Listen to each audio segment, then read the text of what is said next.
Hi everybody, welcome to the stream. Welcome. Hope you guys having a good day, or hoping that you guys have better days ahead. This is Marlon here, and this is episode 95 of Mushroom City of Minecraft. Welcome. Sorry, I'm a little late. Work,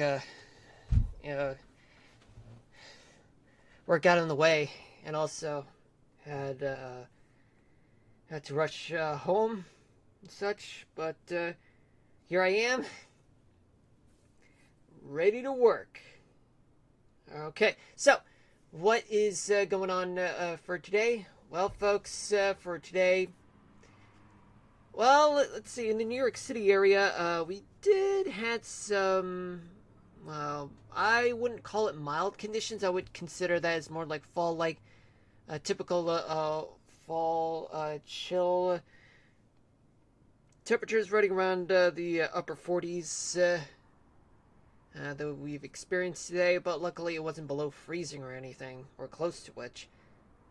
Yeah, temperatures were indeed in the 40s. I mean, you guys can see that we had some overcast skies. Today it was sunny, but however, given that there were clouds, well, that's because I was in a different area of the New York City area, but just outside of the five boroughs, though. Now, see, of course, tomorrow there will be some showers with a high of 46 and a low of 39. Tonight, 37, and then we'll have some clouds for Thursday with a high of 46 and a low of 39. Friday and Saturday, showers is expected with temperatures in the low to mid 50s for the high, but for the low, 45 degrees for both days. Sunday, cloudy skies with a high of 50 and a low of 39. Monday, also cloudy with a high of 52 and a low of 45. Alright, so let's take a look throughout the rest of the country. We do have 19 active weather alerts. In the U.S., we do have 5 severe thunderstorm warnings in Indiana, Missouri, Kentucky, Ohio, Illinois. I still need to adjust this. Oh, Missouri, if I haven't said anything already about Missouri, and affecting Cape Girardeau. 1 flash flood warning in Arizona. 2 special weather statements in Arizona, and 7 additional ones with unspecified locations. 3 severe thunderstorm watches. Where they're located? They're located in Missouri, Kentucky, and Illinois.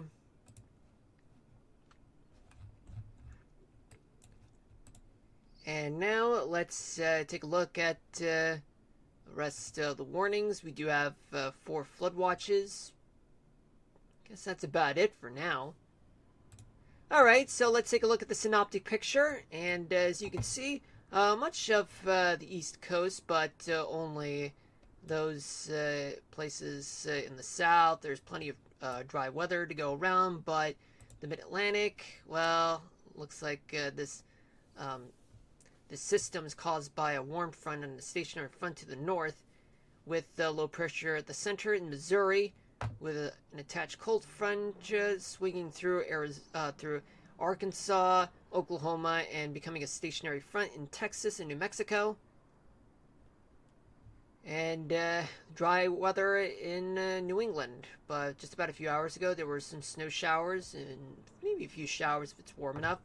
In the Midwest, you do have a warm front, but just west of the Dakotas, but then it has a stationary front to it. In places like Colorado and Wyoming and parts of Nebraska, there's also a cold front sweeping through southern Kansas. Areas of high pressure dominating throughout pockets of areas of high pressure are located throughout Mexico, the Rockies, parts of the Rockies, I should say, and parts of the Great Basin. A cold front is located in Arizona with a stationary front there, and another stationary front over northern Idaho and northern Montana. Alright, so now let's take a closer look. Okay, we throughout the past few hours, we've seen some snow melting then making its way through Pennsylvania, New Jersey, plus parts of the New York City area. Washington, D.C., Baltimore have had endured plenty of rains, but although snow is out of the question for those in the metropolitan areas of Washington and Baltimore and Annapolis, there's a special weather statement in western Maryland, and it has to do with wintry mix, which means that for folks there, do exercise caution if you're out on the roads or even just walking by outside, even in your own home, even just outside of your home. Please exercise caution as much as you can.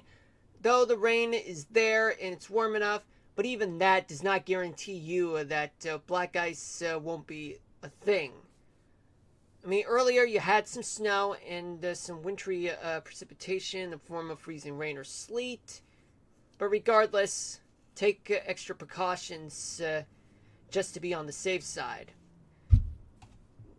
Throughout New England, as I said, upstate New York, we had some dry conditions. Oh, just a little bit of flurries here and there in parts of the Adirondacks.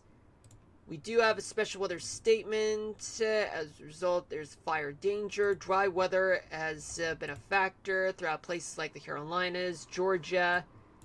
And we do have a severe... Oh, damn, didn't mean to do that. We do have a severe thunderstorm watch. It's in effect throughout places like northwestern Tennessee, southeastern Missouri, western Kentucky, and southern Illinois. But we'll get... Well, I've already covered...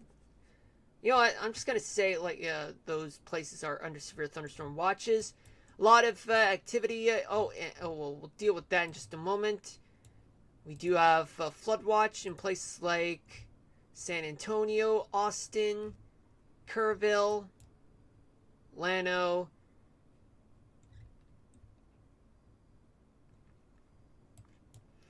but elsewhere it's quite nice. Although there's a front from Wichita Falls to Ciudad Juarez. Florida's looking nice for the most part, though Key West, they are dealing with some hit-and-miss storms. And we go up to the Midwest. The Ohio Valley's getting drenched with some thunderstorms. And in Cincinnati, there is a severe thunderstorm warning with an inch of hail, which is quarter-sized hail with winds, damaging winds estimated to be about 60 miles an hour. But check with your local officials just to see if they're 60 mile per hour winds. That depends on the location and as well as where exactly the storm's located within the Cincinnati area, plus Dayton. Oh wait, actually Cincinnati had used to have its severe thunderstorm warning, but that warning has been lifted. For right now, 3 hours ago, Columbus to Cleveland and Akron, and Toledo, they've had some wintry precipitation. Now it's a form of warm weather. And now that severe thunderstorm warning is back. Great. Indiana is dealing with storms right now, and more is coming right now. It's affecting Indianapolis right now.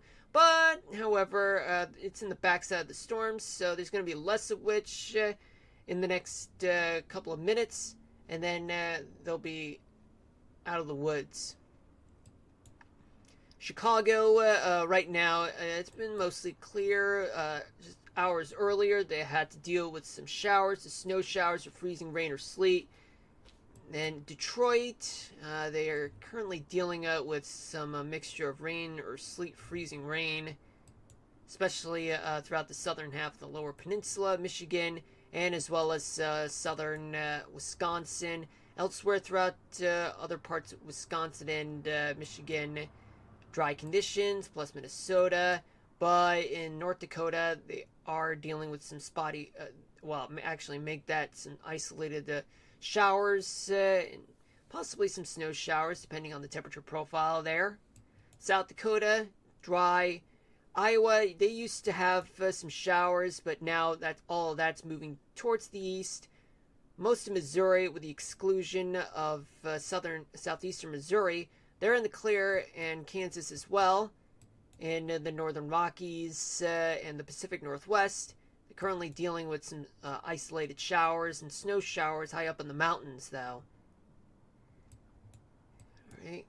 And now we go to the desert southwest in California, parts of the Great Basin, where not much is happening in New Mexico, Colorado, and much of northern Nevada.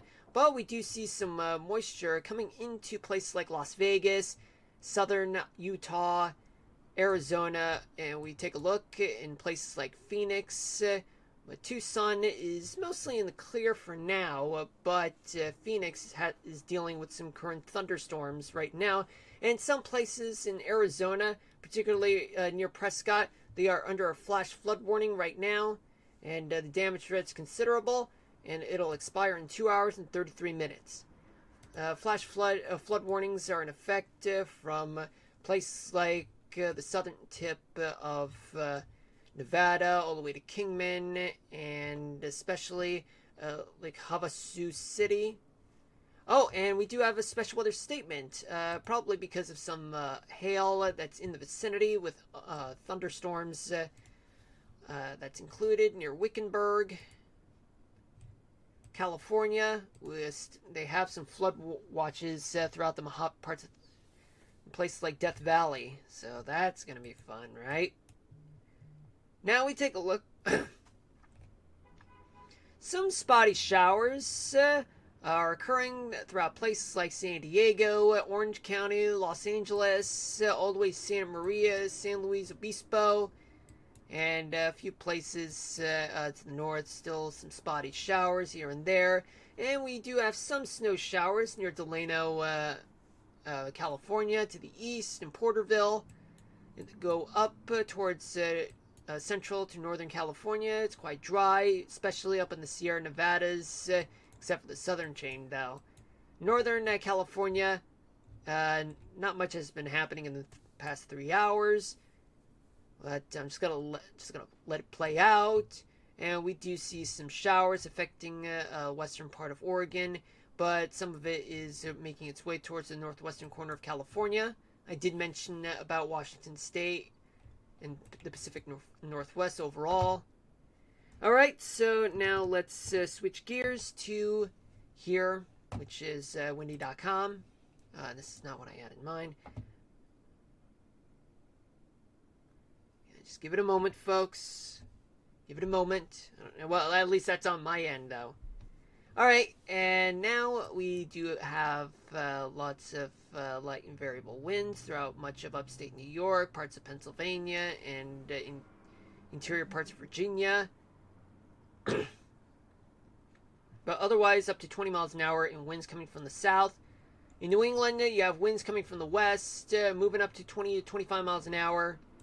Then we go down south, where you have winds east of the Mississippi. They are flowing northward, and strongest winds are in Tennessee, just blowing up to 25 miles an hour. Elsewhere, just up to 15 or 20. A little light in South Georgia and North Florida.